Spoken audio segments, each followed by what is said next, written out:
Տիկին փոխնախարար, ես 3 հարց ունեմ։ 2024 թվականի նոյեմբերի վերջին կառավարությունը որոշում ընդունեց պարտադիր պայման համարելով բացառապես ձմեռային ավատողերով երթևեկություն իրականացնելու համար եւ քաղաքացիներին, տնտեսվարողներին տվեց ռեկորդային կարճ ժամանակ դրա որոշումը իրագործելու համար։ Դեկտեմբերի կեսից արդեն դա պետք է իրագործվեր։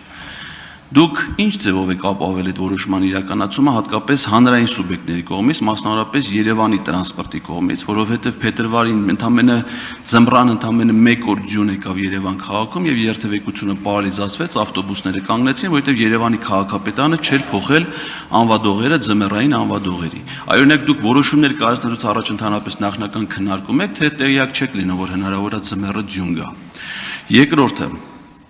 Դուք ներկայացնում եք մի կառավարություն, որի գործողությունների հետևանքով թշնամուն է հանձնվել հարյուրավոր կիլոմետրերով ճանապարհներ։ Քիչ առաջ դուք վիճակագրություն եք ներկայացնում, թե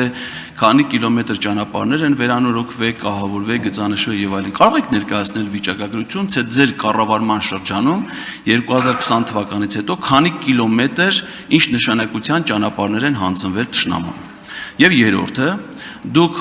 քաղաքական պաշտոն եք զբաղեցնում մի կառավարությունում, որի ղեկավարը վարչապետը 2024 թվականի օգոստոսից պարբերաբար հայտարարում է, որ համաձայն Ադրբեջանի Հանրապետության գործող սահմանադրության Հայաստանի ներկա տարածքի 60-ից 70%-ը ունի ադրբեջանական պատկանելություն։ Հիմա դուք ճանապարհաշինական ծրագրեր իրականացնելուց դա հաշվի առնում եք, այսինքն դուք ճանապարհներ կառուցում եք Ադրբեջանին հանձնելու համար, թե մեր քաղաքացիներին ծառայություններ մատուցելու համար։ Շնորհակալություն։